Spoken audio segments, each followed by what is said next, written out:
I always thought my life was private. My routines, my conversations, even the smallest habits, I believed they were mine alone. That was until I realized my neighbor had been watching me. Not casually, not like a passing wave over the fence. I mean truly watching, noting patterns, appearing at the exact moments I stepped outside, casually commenting on things only someone who had studied me closely could know. At first, I brushed it off. Paranoia, I told myself. Probably coincidence, I whispered, trying to convince my own mind. But the feeling of being observed grew stronger with every day. Packages went missing. Doors were left ajar. Every private moment felt exposed, like someone had stolen the intimacy I took for granted. One afternoon, I caught him in the act, leaning by my window while pretending to water his plants. I didn't yell. I didn't call the police. I didn't even confront him. I smiled. Calmly. Because I realized the truth, if he wanted to watch my life, I could control exactly what he saw. I started planting narratives like breadcrumbs, shaping small moments into illusions. Little acts, staged to mislead. Clues that hinted at secrets that didn't exist. Hints that suggested chaos where there was order, tension where there was calm. He followed each one, obsessed with my world, blind to the bigger picture. By the time he sensed something was wrong, it was too late. Every move had been anticipated, every expectation inverted. The shift was almost imperceptible, the predator had become a participant in my story. He was no longer in control. The watcher had become the watched, a character in a drama I had written. For the first time, the fear that had gripped me transformed into power. I had taken someone who thought they could invade my life and turned him into part of my design. And that realization was intoxicating. It started innocently enough, or at least, that's what I thought at first. I had just moved into a quiet neighborhood, hoping for a fresh start. A place where I could work, relax, and keep my life private without interruptions. My neighbors seemed polite enough at first, smiling when we passed, nodding during casual greetings, but one of them stood out in a way I didn't notice immediately. Mr. Thompson, the man next door, had a presence that felt calculated. He appeared wherever I was. He was always tending his garden when I stepped outside, always coincidentally leaving his house for a walk at the exact times I did, always returning the mail moments after I did. At first, I assumed coincidence, a friendly neighbor with similar routines. I tried to be polite. I waved, smiled, made small talk. I mentioned casually that I enjoyed quiet evenings, that I valued my privacy. He laughed, reassured me that he respected boundaries. I believed him. Then came the subtle signs that something was off. Packages would vanish and reappear slightly rearranged. Curtains I left drawn were sometimes open. Random items in my garden were moved.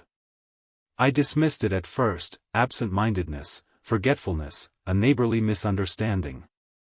Until one afternoon, I caught him pretending to read a magazine just beyond my fence, yet his gaze was locked on my window. That's when it hit me, he wasn't just curious, he was watching.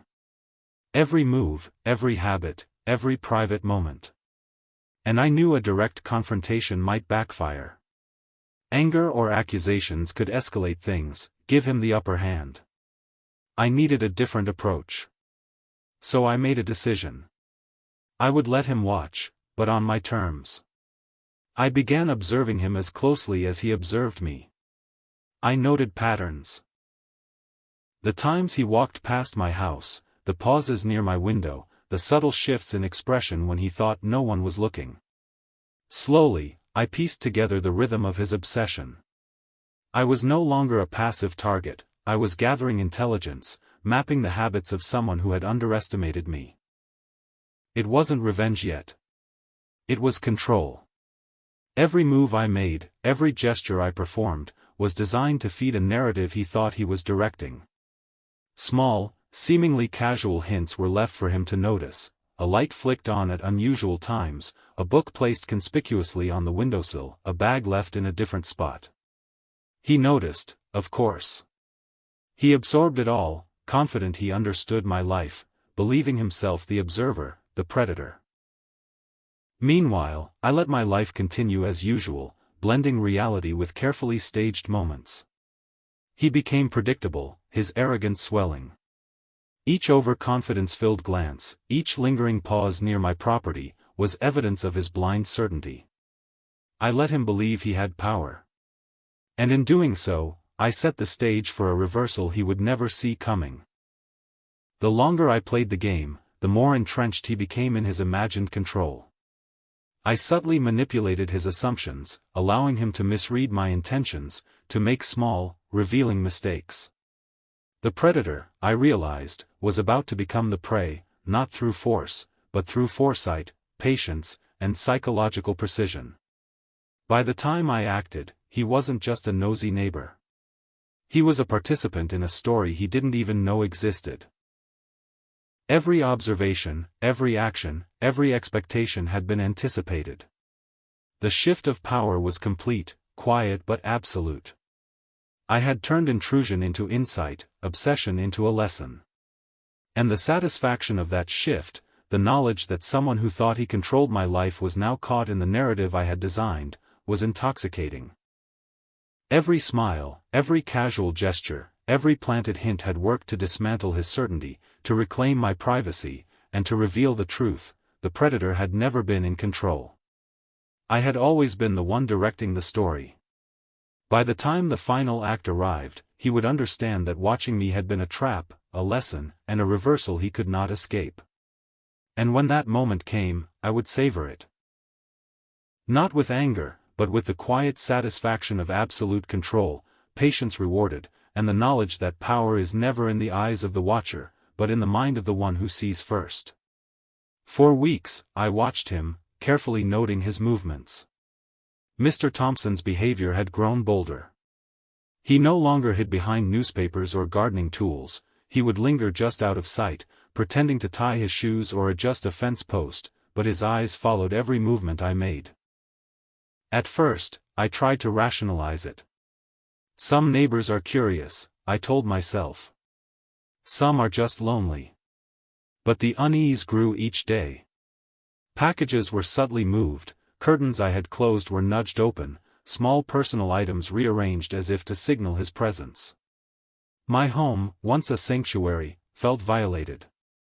The tipping point came one evening after work. I had spent the day running errands, keeping my head down, avoiding any unnecessary interaction. As I opened the front door, I noticed him across the street, leaning on the mailbox, pretending to read a letter. But his gaze was fixed, unblinking, tracking me as I carried groceries inside. That's when the truth hit me: he wasn't just nosy. He was cataloging my movements, memorizing my routines, observing every visitor, every mundane detail.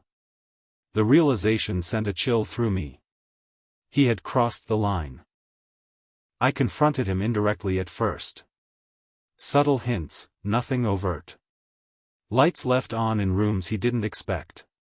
Fake phone calls with audible snippets of conversation. Decoy packages positioned near windows, visible but meaningless. At first, he didn't react, but I could sense him adjusting, shifting, trying to anticipate my next move. His own meticulous attention now betrayed him, revealing that he had become trapped in the rhythm of my design. The real betrayal came when I overheard him speaking on the phone. He recounted details of my life, my errands, my visitors, even personal conversations, without hesitation, as if his knowledge entitled him to commentary. That moment made my blood boil. Every private detail, every boundary I had assumed safe, had been invaded. And yet, beneath the anger, a strange clarity emerged. If he wanted to observe, then I would control what he saw. I began crafting a narrative for him.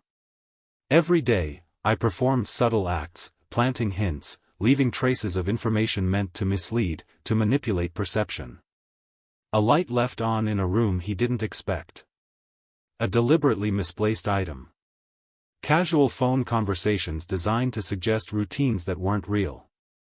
The more he watched, the more he entangled himself in a web of my making. He thought he was in control, but in reality, every observation, every assumption, every expectation was being carefully guided. I studied his patterns as rigorously as he studied mine. The times he walked past my house, the pauses near the fence, the little gestures that gave away his thoughts. I catalogued weaknesses, tendencies, and predictable reactions. By feeding him misinformation, I was setting a trap that would ensnare him entirely when the moment arrived. Patience, observation, and precision became my tools. The betrayal wasn't only that he invaded my life, it was that he believed he had power over me. He assumed that knowledge equaled control, that watching equaled influence. But what he didn't understand was that control isn't just about observing, it's about strategy, anticipation, and timing. I had watched him long enough to know his patterns, his assumptions, and the moments where arrogance would make him slip. By the end of that week, I had everything mapped. The routines, the vulnerabilities, the psychological triggers. Every detail was intentional. Every move was calculated. He had crossed a line, thinking it was harmless, thinking he was the predator. But from that moment on, the roles had reversed. The predator had become the prey, and the stage was set for what was about to come, a reveal he would never see coming, a lesson only control and patience could deliver. After confirming that Mr. Thompson had crossed every possible boundary, I knew I had to act, but not impulsively. Anger could make me reckless, and recklessness would ruin the plan. This required patience, observation, and precision. From that moment on, every move I made was deliberate, calculated, and part of a larger design. If he wanted to watch my life, he would see only what I wanted him to see, and nothing more. The first step was mapping his obsession. I spent days carefully noting when he appeared outside his window, the way he paused whenever I entered my house, the route he took when leaving for work. His behaviors were predictable, almost mechanical. Patterns, once understood, can always be exploited. I recorded times, gestures, even the subtle shifts in his posture when he thought no one was watching. Next, I identified his weaknesses. He was proud, easily impressed, and utterly convinced that he could predict the lives of those around him. Control, even imagined control, was his drug. That arrogance became my key. If I played into it just right, I could manipulate his perception of reality while he remained completely unaware. I began planting clues about my life. Small, seemingly insignificant details. A package left in a conspicuous spot, a notebook open with random notes, decoy phone calls with scripted snippets, even leaving my front door slightly ajar at strategic moments. Each act was designed to feed his voyeuristic tendencies, to draw him deeper into the story I was writing, to make him believe his power over my life was real. Meanwhile, my public behavior remained flawless. Friends and neighbors saw nothing suspicious. I laughed, waved, maintained routines, all the while orchestrating every detail behind closed doors. Each subtle act, each planted clue, was designed to reinforce his illusion of control. The more he watched, the deeper he fell into the trap, and the more predictable he became. Timing was critical. The payoff had to arrive perfectly, not too soon, or suspicion would ruin the illusion. Not too late, or opportunity would vanish. I plotted a sequence of events, a series of observations and interactions that would culminate in a single, undeniable moment when the trap would snap shut. The psychological element was everything. He needed to believe he was orchestrating his own surveillance, that he was clever, in charge. Every planted hint, every false lead, reinforced that illusion. His own overconfidence ensured he would act exactly as I anticipated, leading him straight into the net I had woven. Contingencies were prepared. Life is unpredictable, plans change, people make mistakes, circumstances shift. I devised multiple scenarios, each designed to adjust subtly without compromising the outcome. My goal wasn't humiliation, it was clarity. He had invaded my life, disregarded boundaries, and assumed power over what was not his. Now he would experience the consequences in a controlled, undeniable way. As the days passed, the pieces aligned perfectly. Each observation he made, each conclusion he drew, tightened the web around him. He had no idea that every move, every gesture he witnessed, had been curated, manipulated, and designed to bring him closer to an inevitable revelation. By the time the final act arrived, he would believe he had all the power. He would think he was the observer, the orchestrator. But the truth was simple: I was in control. The predator would become the prey. Every illusion he had nurtured, every sense of superiority, would shatter when confronted with the undeniable reality I had crafted. And when that moment finally came, I knew one thing with absolute certainty: he would understand, with no room for excuses, what it truly meant to cross boundaries, to spy, and to believe that someone's life could ever be his to watch. The lesson would land with quiet precision, inescapable, and unforgettable. The day arrived calm and ordinary, exactly what made it perfect. Mr. Thompson had no idea that everything he thought he knew about me, about my life, was carefully curated to lead him here. I had arranged my home to look normal, yet every detail was intentional: decoy notes, staged packages, even small lights left on at precise intervals. Every object, every gesture was a breadcrumb trail, designed to draw him deeper into the narrative I had been constructing for weeks. I waited until he appeared, exactly as predicted, leaning against his fence, pretending to water plants while his gaze followed my every move. I smiled and waved casually, letting it seem like nothing was unusual. Inside, I moved with deliberate care, leaving subtle hints: an open notebook with cryptic lines, packages slightly ajar, notes scattered as if by accident. Each element was meant to catch his attention, to lure him toward the living room, to the stage I had carefully prepared. It didn't take long. He crept closer, cautious yet entranced, scanning every detail. He didn't notice me stepping back, watching him as he had watched me for months. He didn't notice the camera, small and hidden, recording every subtle twitch, every betrayed expression. He believed he had the upper hand. He believed he was in control. Then I spoke, quietly, almost conversationally. "I noticed you've been very interested in my routines," I said, as if discussing the weather. His head snapped up. "You seem to know more about me than anyone else," I continued. "It's impressive, really, but also fascinating how predictable some people are." He hesitated, stammering, I don't know what you mean." I gestured toward the living room. "Why don't you come in? I think you'll find some things enlightening." Curiosity, his fatal flaw, pulled him forward despite the flicker of suspicion in his eyes. I led him to the table. Laid out before him were the staged notes, messages, and secrets he thought he had uncovered. But now, the narrative had shifted. Each piece revealed not my life, but his obsession, his intrusion, his arrogance. Every act of surveillance he believed gave him control now reflected back at him as evidence of his own violation. He froze, mouth opening without sound. He had expected to manipulate, to confront, perhaps to assert dominance. He had not expected the mirror. Not this clarity. The truth hit him so sharply, so unmistakably, that he had no escape. Every move he made, every assumption he drew, had been anticipated and repurposed. His illusion of control had collapsed. I let him absorb it, giving him space to feel the weight of his actions. I didn't raise my voice. I didn't demand apologies. The setup, the careful orchestration of weeks, spoke louder than any accusation. By the time the realization sank in, he was pale, trembling, unable to meet my eyes. The predator had become the prey. Months of observation, intrusion, and assumed dominance had led him straight into the trap he didn't even see coming. I stepped back and smiled, calm and measured.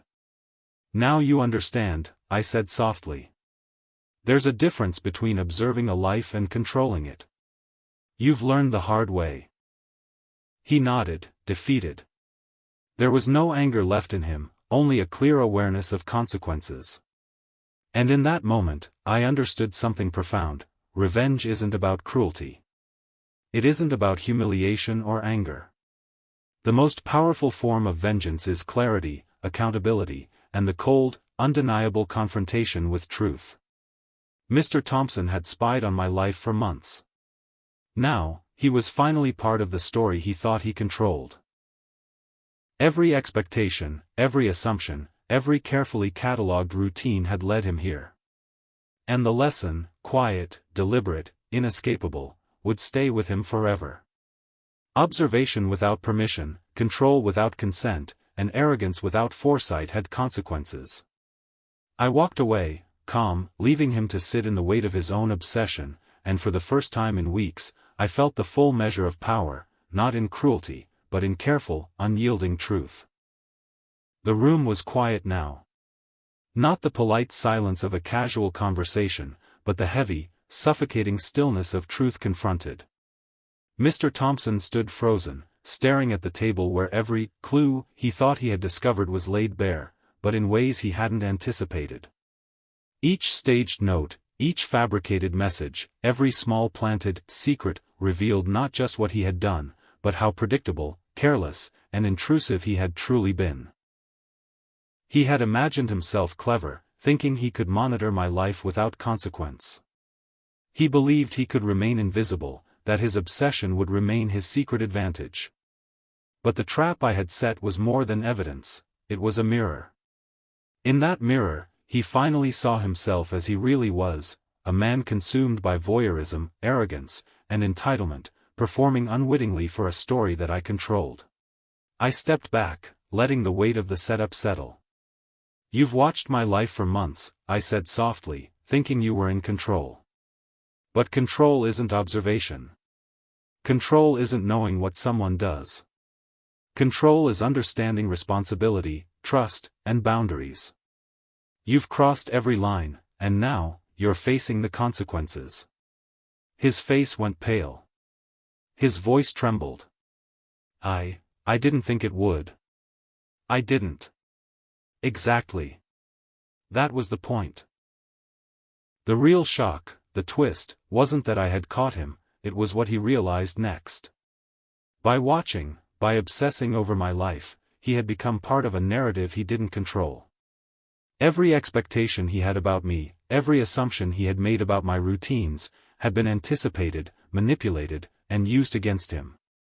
He had not just intruded, he had performed for my plan, unaware that he was on the stage I had built. I let the silence stretch, heavy and deliberate. He didn't interrupt. He didn't argue. He couldn't. The truth had stripped away his illusions, leaving only the weight of his choices. This wasn't punishment, it was clarity. It was accountability. It was showing him, without a word of malice, the real cost of violating someone's life. I didn't need to shout, threaten, or humiliate. The evidence did all the work. Every note, every staged secret, every calculated gesture spoke louder than any anger could. He understood now, boundaries are not optional. Privacy is not a suggestion. Trust is not something to be toyed with. Later, as he left, I reflected on the entire ordeal. The lesson wasn't merely about a nosy neighbor. It was about human nature, the tendency to overreach, to assume control where none exists, to ignore ethical limits until consequences arrive.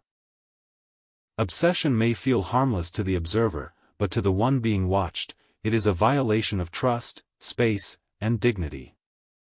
By letting him watch, I had turned his curiosity into a trap. By observing him as carefully as he had observed me, I made patience, strategy, and truth my allies. He left not humiliated, but enlightened, aware, finally, of what it means to overstep, to spy, and to believe consequences are avoidable. The true twist? He had believed power was in knowledge.